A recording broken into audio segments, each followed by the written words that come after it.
As instruções condicionais dentro da linguagem de programação são absolutamente fundamentais, porque elas permitem definir quais são as porções de código que serão executadas de acordo com determinadas condições que são verificadas no momento.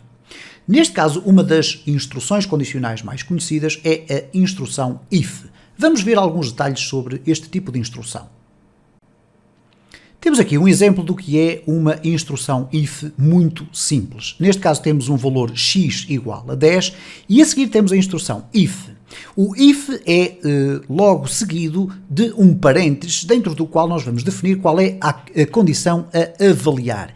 E a condição que vai ser avaliada num sentido lógico, isto é, vai devolver um valor verdadeiro ou falso. Então, se a condição for determinada como sendo verdadeira, o bloco de código que logo de imediato se segue vai ser executado. Caso contrário, o bloco de código vai simplesmente ser ignorado, apesar de estar aqui escrito. Então o que acontece aqui dentro desta área de argumentos, vamos dizer assim, ou área condicional, é que nós podemos utilizar operadores de comparação e operadores lógicos. Porquê estes dois tipos de operadores? Os operadores de comparação vão permitir verificar se os valores são iguais, são diferentes, maiores ou menores ou iguais, etc. E os valores lógicos, ou os comparadores lógicos, vão permitir agregar mais do que uma condição dentro do espaço das condições. Portanto, não estamos limitados a utilizar uma única condição, podemos agregar mais condições e depois da análise completa de todas estas condições é que irá ser determinado se deverá ser executado este bloco de código. Neste caso, nós temos aqui a leitura muito fácil. X é igual a 10. A pergunta que se coloca é: x é inferior a 5? Sim ou não? Não. Neste caso não é. Então, porque x é igual a 10, portanto é superior a 5. Se eu for executar o código, o bloco writeDebugLine deveria apresentar aqui um texto. Neste caso não apresenta texto nenhum. Vamos aqui inverter o sinal e perguntar se x é maior do que 5. Agora, neste caso, sim, vamos ter então a verificação de uma condição verdadeira e então o debugWriteLine vai ser executado e qualquer outra porção do código que exista aqui dentro. E por isso temos aqui a expressão OK. Vejamos, no entanto, agora uma outra circunstância. Como tivemos a ocasião de verificar, esta execução do código está muito vinculada ao facto de aqui ser verdadeiro ou falso. Mas vamos aqui mudar agora para o x igual a 1. Ora, a pergunta que se coloca é se x é maior do que 5. Neste caso, voltamos a ter falso. Então, este código não é executado. Poderemos então agregar aqui uma outra expressão que é o else. E no caso do else, será aquilo que vai ser executado caso a condição que se verifica aqui seja falsa. Então, neste caso, x maior do que 5? Não. Porquê? Porque x é igual a 1. Então, se x não é maior que 5, em vez do bloco de código ser executado aqui, vai ser executado o bloco de código que estiver aqui em baixo. Então, vamos colocar aqui simplesmente uma cópia, vamos colar aqui e vamos fazer aqui não. Então vamos agora executar e o resultado que vamos ter aqui é a execução então do segundo bloco de código ao invés do primeiro bloco de código. Vejamos agora um outro exemplo onde vamos utilizar duas condições dentro da mesma análise condicional da instrução if. Neste caso nós temos duas variáveis, nome1 e nome2, e fazemos a pergunta exatamente igual ao exemplo anterior. Se nome1 for igual a João, e neste caso é, vamos ter a execução deste código. Bom, mas vamos agregar aqui uma condição extra. Então poderemos utilizar os operadores lógicos, neste caso o duplo i comercial, que significa se nome1 for igual a João e simultaneamente nome2 igual a Ana, então vai executar este bloco de código, ou então, caso seja falso, vai executar este bloco. Uma vez que estas duas instruções estão ligadas pelo operador lógico i, significa que ambas têm que produzir um resultado verdadeiro. Então nós temos nome1 é de facto igual a João, mas nome2 não é igual a Ana. Então o resultado desta condição vai ser falso. Por isso vamos ter a execução do bloco de código que está no else. E por isso vamos ter aqui o não. Se, por contrário, nós quisermos utilizar o operador lógico OU, que neste caso é simbolizado por duas barras verticais, bastará que uma das condições seja verdadeira para que automaticamente seja executado este código. Ora, se nome de 1 for igual a João ou o nome de 2 igual a Ana, então vamos ter a proposição verdadeira. E por essa razão vamos ter a apresentação do sim. Finalmente, vejamos aqui um outro exemplo mais completo. Temos a mesma instrução if e, neste caso, apenas temos uma variável que iremos analisar cujo valor será ele. Ora, neste caso, nós temos o string nome igual a João e fazemos aqui várias perguntas. Se o nome for igual a Ana, obviamente vai executar este bloco. No entanto, nós podemos agregar outras condições utilizando o else if, isto é, se por sua vez não for igual a Ana, mas for igual a Carlos, então irá executar este bloco. Aqui eu vou colocar terceiro. E depois temos aqui então ainda outra condição, no caso de ser António, teremos o terceiro bloco e caso não seja nenhuma destas três condições que aqui estão, nós iremos apresentar então aqui o valor que está aqui por defeito. Isto é, não é nem igual a Ana, nem igual a Carlos, nem igual a António, então será apresentado o terceiro valor. Neste caso é João, o que vai fazer com que nenhuma das primeiras três condições seja verdadeira e, portanto, cá está outro valor. No entanto, se eu alterar agora aqui para António, e não esquecer que tem que ser case sensitive, isto é, tem que ser exatamente igual ao valor que ali está, o que vai acontecer então é a execução do terceiro bloco, uma vez que foi a única condição que se verificou verdadeira.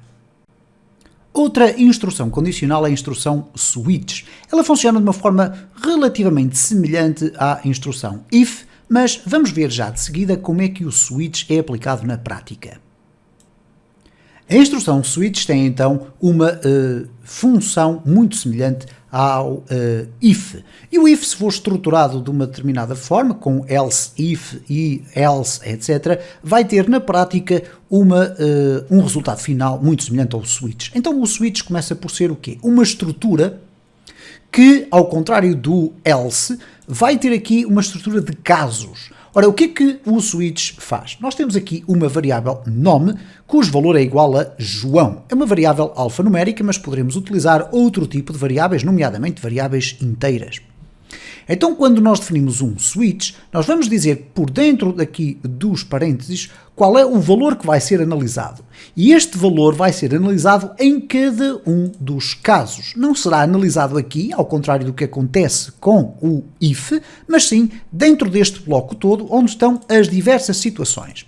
O que caracteriza cada um dos casos é o facto de existir a expressão case e à frente, caso seja Ana, não precisamos de utilizar o igual ou o diferente, não é necessário.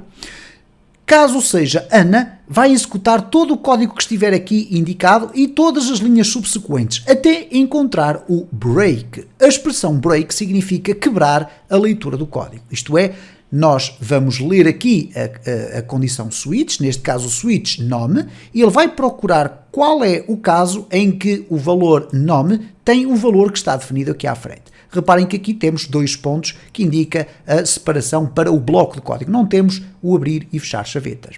Se ele encontra o caso concreto em que a variável de facto é igual ao valor da variável ali, ele vai executar aquele bloco de código. No entanto, se ele não encontrar nenhum caso onde o código seja, ou o valor da variável, neste caso, seja igual ao valor que está ali definido, então o que ele vai fazer é executar uma instrução, uma case, por defeito. Ora, o que é que isto significa na prática? Significa que, se nenhuma destas condições for verdadeira, ele vai sempre executar o default. E atenção, é importante referir isto, não é obrigatório que este item aqui aconteça ou que exista. No caso de ele não existir, o que vai acontecer é que o switch vai analisar os diferentes casos e caso não encontre algo que se enquadre, ele pura e simplesmente vai ignorar todas as execuções que aqui estão. Ora, nesta circunstância específica nós temos João.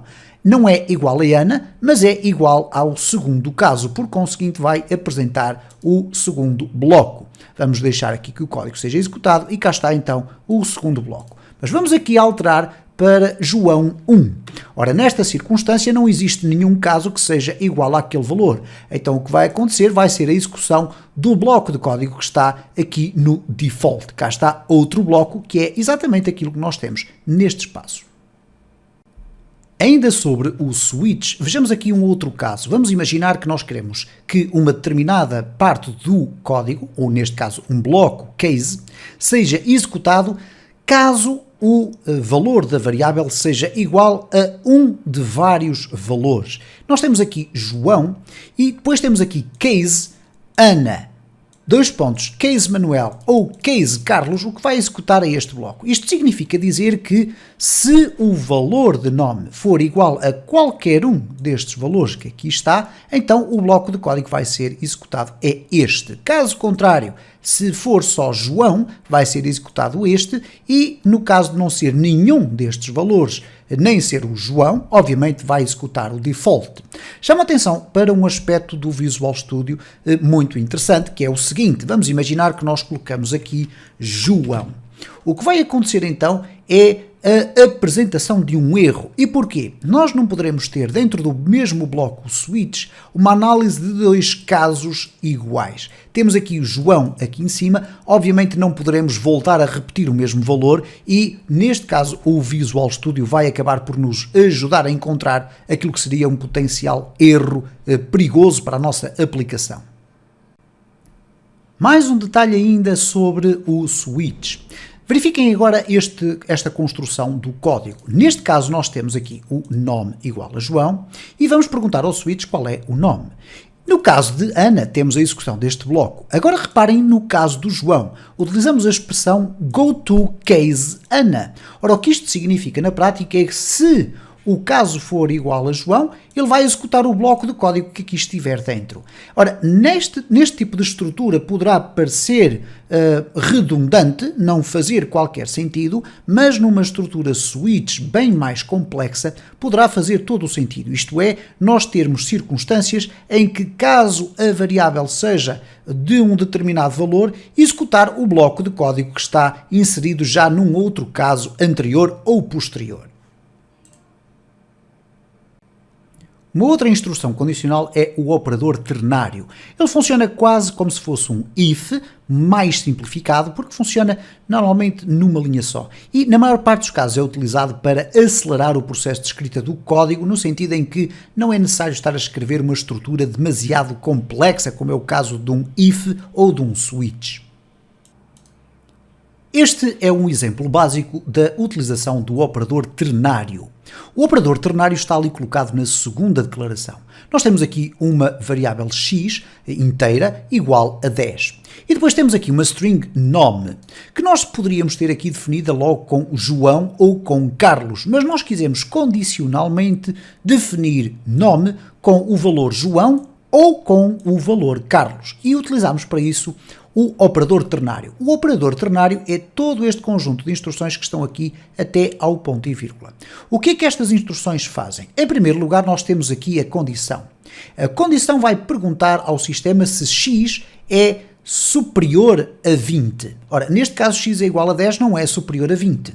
E este bloco da questão vai separar a condição do valor que será atribuído caso a condição seja verdadeira. Então nós teríamos aqui o seguinte, se x fosse igual a 10, ou se x fosse, neste caso, superior a 20, nós teríamos nome com o valor João.